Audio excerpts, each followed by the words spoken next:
Halo, halo, halo. Shalom adik-adik, apa kabar? Dahsyat, luar biasa. Yes, yes, yes. Puji Tuhan, saya diberkati, kamu diberkati, kita semua diberkati. Amin. Berjumpa lagi dengan Inci Ike Fitri dalam Bina Anak pelajaran yang ke-35. Kali ini dengan judul Yosia Taat kepada Tuhan. Nah, pembacaan Alkitab kita terdapat di dalam Kitab Perjanjian Lama, Kitab 2 Raja-Raja pasal 23, ayat 1 hingga ayat yang ke-25. Adik-adik siapkan Alkitabnya, duduk yang manis, ya. Kita minta pertolongan Tuhan Yesus, kita berdoa dulu ya adik-adik. Mohon urapan Roh Kudus, kunci tangan, tutup mata, tunduk kepala. Tuhan Yesus, sahabat anak-anak, terima kasih. Kami mengucap syukur, kami boleh ada sebagaimana kami ada semua karena anugerah-Mu semata. Terima kasih Tuhan, saat ini kami mau belajar kembali tentang pribadi-Mu lewat pembelajaran Bina Anak. Kami mohon Tuhan, anugerahkan kami urapan Roh Kudus-Mu Tuhan, hikmat untuk memahami pembelajaran saat ini, agar supaya apa yang disampaikan kami boleh mengerti, terlebih kami boleh jadi pelaku firman. Tolong hamba-Mu, Enci Ike untuk menyampaikan seturut dengan kehendak-Mu. Ini doa kami Tuhan, sambil kami mohon ampun atas segala dosa yang kami perbuat melawan kehendak-Mu. Dalam nama Tuhan Yesus kami berdoa, terima kasih Tuhan, amin.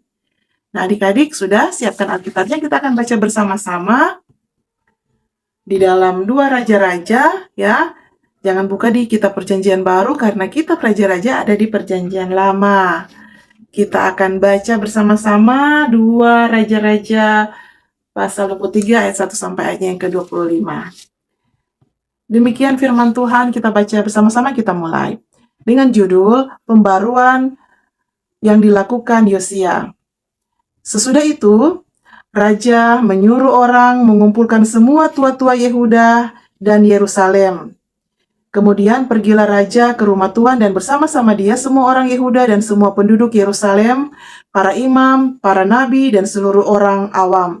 Dari kecil sampai yang besar, dengan didengar mereka ia membacakan segala perkataan dari kitab perjanjian yang ditemukan di rumah Tuhan itu. Sesudah itu, berdirilah raja dekat tiang dan diadakannya perjanjian di hadapan Tuhan untuk hidup dengan mengikuti Tuhan dan tetap menuruti perintah-perintahnya, peraturan-peraturannya dan ketetapan-ketetapannya dengan segenap hati dan dengan segenap jiwa, dan untuk menepati perkataan perjanjian yang tertulis dalam kitab itu, dan seluruh rakyat turut mendukung perjanjian itu.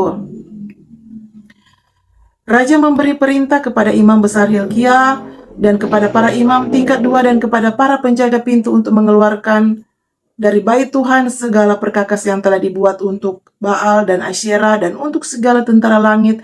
Lalu dibakarnyalah semuanya itu di luar kota Yerusalem di padang Kidron, dan diangkutnyalah abunya ke Betel. Ia memberhentikan para imam dewa asing yang telah diangkat oleh raja-raja Yehuda untuk membakar korban di bukit pengorbanan di kota-kota Yehuda dan di sekitar Yerusalem. Juga orang-orang yang membakar korban untuk Baal, untuk dewa matahari, untuk dewa bulan, untuk rasi-rasi bintang, dan untuk segenap tentara langit. Dibawanyalah tiang-tiang berhala dan rumah Tuhan keluar kota Yerusalem ke sungai Kidron, lalu dibakarnya di situ dan ditumbuknya halus-halus menjadi abu, kemudian dicampakkannya abunya ke atas kuburan rakyat jelata. Ia merobohkan petak-petak pelacuran bakti yang ada di rumah Tuhan, tempat orang-orang perempuan bertenun, sarung untuk Asyera. Disuruhnyalah datang semua imam dari kota-kota Yehuda, lalu ia menajiskan bukit-bukit pengorbanan tempat para imam itu membakar korban dari Geba sampai Bersheba. Dirobohkannya pula bukit-bukit pengorbanan di pintu-pintu gerbang yang ada dekat lubang pintu gerbang Yosua, penguasa kota itu, yang ada pada sebelah kiri kalau orang memasuki pintu gerbang kota itu.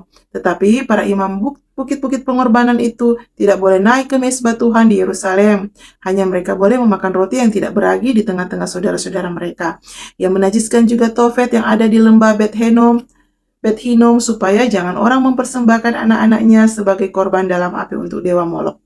Dibuangnyalah kuda-kuda yang ditaruhnya oleh raja-raja Yehuda untuk dewa matahari di pintu masuk ke rumah Tuhan dekat bilik Natam Melek. Pegawai istana yang tinggal di gedung samping, juga kereta-kereta dewa matahari dibakarnya dengan api. Mezbah-mezbah yang ada di atas soto tempat peranginan dan peranginan Ahaz yang dibuat oleh raja-raja Yehuda dan mesbah-mesbah yang dibuat Manasya di kedua pelataran rumah Tuhan dirobohkan oleh raja dan diremukkan di sana, lalu dicampakkannya abunya ke sungai Kidron. Bukit-bukit pengorbanan yang ada di sebelah timur Yerusalem, di sebelah selatan bukit kebusukan dan yang didirikan oleh Salomo, Raja Israel, untuk Asiterot, dewa kejijikan sembahan orang Sidon, dan untuk Kamos, dewa kejijikan sembahan Moab, dan untuk Milikom, dewa kekejian sembahan orang Amon, dinajiskan oleh raja. Ia memecahkan tugu-tugu berhala dan menebang tiang-tiang berhala, lalu ditimbuninya tempat-tempat itu penuh dengan tulang-tulang manusia. Juga mesbah yang ada di Betel, bukit pengorbanan yang dibuat oleh Yerobeam bin Nebat yang mengakibatkan orang Israel berdosa.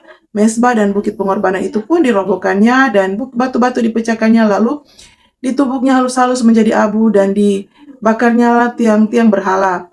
Dan ketika Yosia berpaling, dilihatnyalah kuburan-kuburan yang ada di gunung di sana, lalu menyuruh orang mengambil tulang-tulang dari kuburan-kuburan itu, membakarnya di atas mesbah dan menajiskannya, sesuai dengan firman Tuhan yang telah diserukan oleh abdi Allah yang telah menyerukan hal-hal ini. Ia berkata, apakah tanda keramat yang kulihat ini? Lalu orang-orang di kota itu menjawab, dia itulah kuburan abdi Allah yang sudah datang dari Yehuda dan yang telah menyerukan segala hal yang telah kau lakukan terhadap mesbah Betel ini.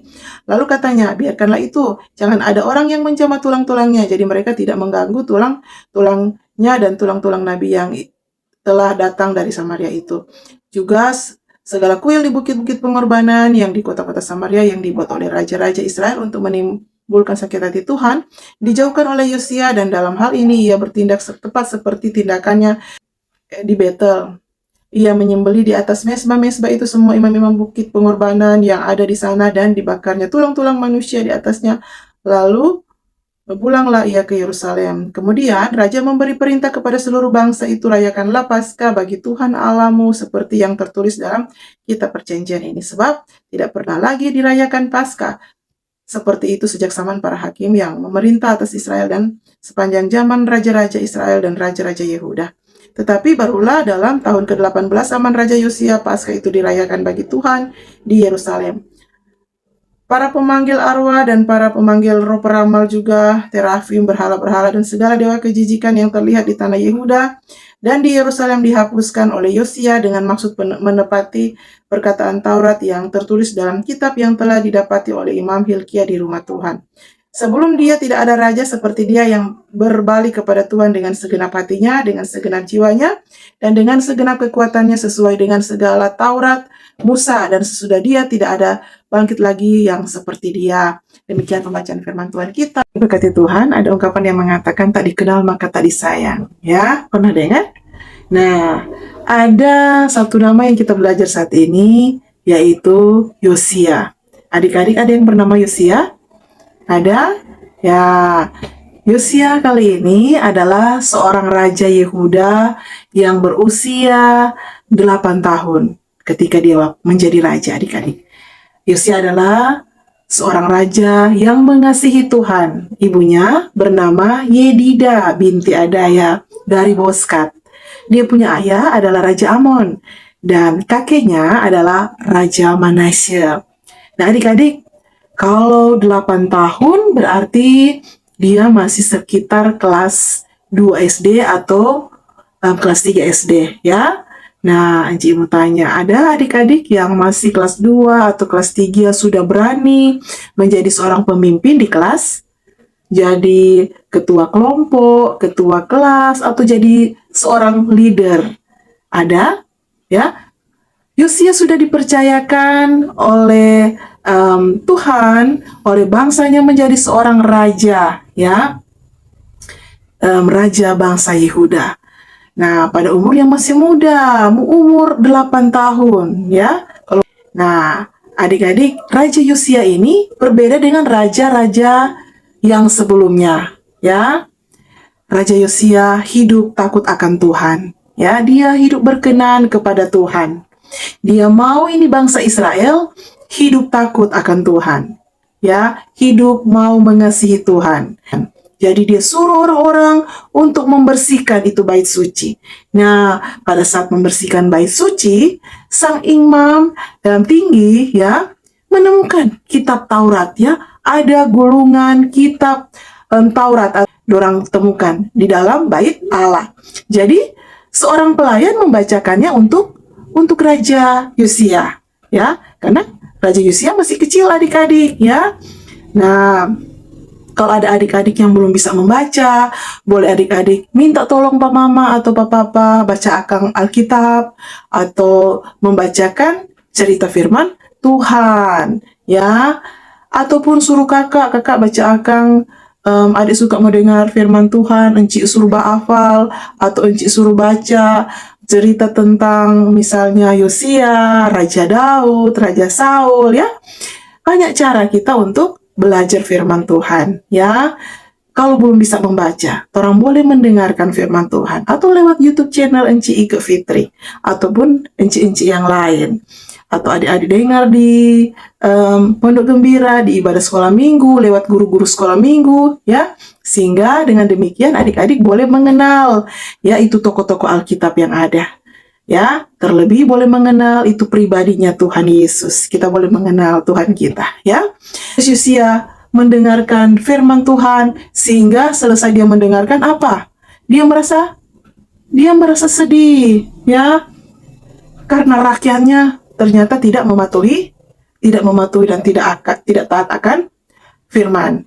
Akhirnya Raja Yosia memerintahkan ya pada imam besar Hilkia dan imam-imam tingkat 2 untuk kasih keluar itu berhala-berhala ya dari bait Allah. Semua harus diratakan apa yang sudah dibuat raja-raja sebelumnya, yaitu bukit-bukit pengorbanan, berhala-berhala yang sudah didirikan oleh pendahulu-pendahulunya atau leluhur-leluhurnya, ya, yang sudah didirikan oleh dia punya ayah, dia punya kakek, ya, itu penyembahan-penyembahan berhala dihancurkan, ya, dorang bakar, ya, luar biasa, begitu berani ini Raja Yosia, padahal dia masih kecil, ya, karena dia hidup berkenan, dia hidup taat akan Tuhan, dia lebih takut pada Tuhan daripada dia takut pada manusia.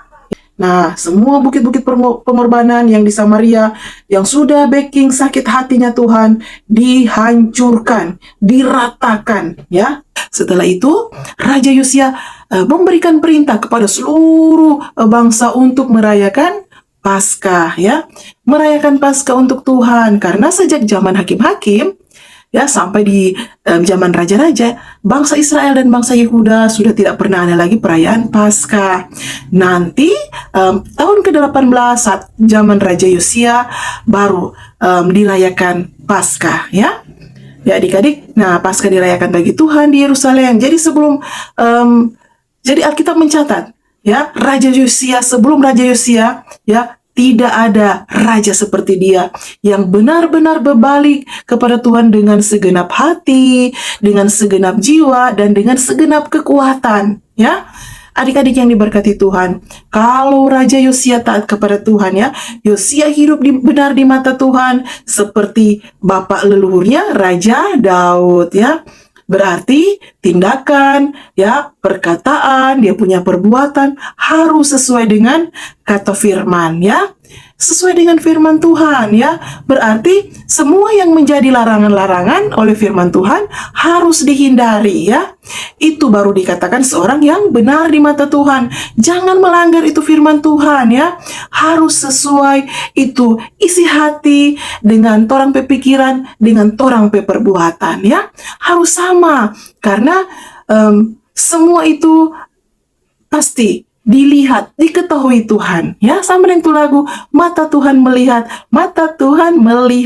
apa yang kita perbuat, buat yang baik, buat yang jahat. Oleh sebab itulah jangan berbuat jahat. Ingat, Tuhan melihat. Jadi mata Tuhan melihat apa yang adik-adik perbuat, sekalipun, ya, itu tersembunyi, ya. Tuhan tahu, melihat, sampai kedalaman hati.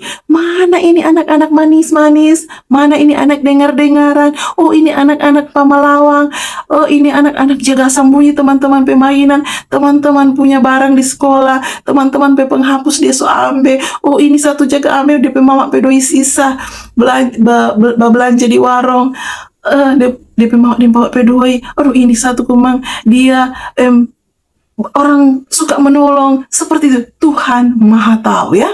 Jadi jangan sembunyikan sesuatu dari mata Tuhan. Kalau dari mata manusia mungkin boleh orang sembunyikan, tetapi ada mata Tuhan yang melihat. Jangan ya Dek ya, jangan ya. Adik-adik yang diberkati Tuhan ya. Kalau orang baik, orang dengar-dengaran, tentunya orang bukan cuma disayang Tuhan, disayang mama papa, disayang guru di sekolah, disayang teman-teman, disayang orang lain ya. Nah, kalau orang hidup sopan ya, takut akan Tuhan, seperti itulah ya. Jadi hidup yang berkenan di mata Tuhan ya. Siapa di sini adik-adik yang mau jadi pemimpin yang taat kepada Tuhan? Ada? Nah, karena itu adik-adik harus berbuat sebagaimana apa yang disampaikan firman Tuhan ya. Segala sesuatu Tuhan mau campur tangan buat berhasil untuk kemuliaan nama Tuhan. Jangan takut untuk berbuat yang benar ya. Seperti Raja Yosia, berani karena benar, takut karena salah. Jadi orang harus berani walaupun masih kecil ya. Tetapi Raja Yosia walaupun dia masih kecil, dia ratakan, dia kasih hancur itu penyembahan-penyembahan dewa-dewa Baal ya. Dia mau membahagiakan hati Tuhan. Enggak? Yosia ini menjadi seorang yang istimewa di mata Tuhan ya, seperti adik-adik ya. Dia tidak menyimpang ke kiri, tidak menyimpang ke kanan, tetapi menjadi seorang pemimpin yang bertanggung jawab ya, yang berani, yang tidak penakut ya. Karena kalau dapat diberikan kepercayaan menjadi seorang pemimpin, pasti Tuhan akan menolong. Berpimpin puji-pujian, berdoa di ibadah sekolah minggu harus berani. Tuhan pasti akan tolong. Tuhan pasti akan mampukan adik-adik semua. Ya, karena itu hidup taat kepada Tuhan, hidup berkenan kepada Tuhan. Supaya adik-adik menjadi pribadi-pribadi yang dikasihi Tuhan, yang istimewa di mata Tuhan. Amin. Dengan demikian terpujilah firman Tuhan. Nah, adik-adik ini berkati Tuhan, saat ini kita akan masuk dalam ayat hafalan. Ayat hafalan kita terdapat di dalam 2 Raja-Raja pasal 23 ayatnya yang ke-23. Tetapi barulah dalam tahun ke-18 zaman Raja Yosia Paskah ini dirayakan bagi Tuhan di Yerusalem. 2 Raja-Raja 23 ayatnya yang ke-23. Demikian pembelajaran bina anak kita kali ini. Tuhan Yesus memberkati kita semua. Kita akhiri dengan berdoa, kita kunci tangan, tutup mata, tunduk kepala, kita berdoa. Tuhan Yesus, terima kasih, kami mengucap syukur. Kali ini kami boleh belajar lagi tentang pribadi-Mu. Kami bersyukur Tuhan, lewat Raja Yosia, tolong kami untuk menjadi anak-anak pemberani, benar, berani bertanggung jawab, berani hidup setia, taat kepada Tuhan, tidak menyimpang ke kiri dan ke kanan, dan selalu mau berjalan dalam pimpinan kuasa Roh Kudus Tuhan. Tolong kami Tuhan semua, bukan hanya jadi pendengar, tetapi menjadi pelaku firman-Mu. Memberkati Tuhan orang tua dari anak-anak ini. Tuhan tolong berikan kekuatan, kesehatan, hikmat Tuhan turun. Terlebih berkat jasmani rohani bagi kami semua, untuk selalu dapat menjalankan tugas tanggung jawab yang Tuhan beri bagi kami semua. Terima kasih Tuhan, ini doa kami, ini syukur kami bawa di dalam nama Tuhan Yesus Juru Selamat kami yang hidup. Kami berdoa, haleluya, amin.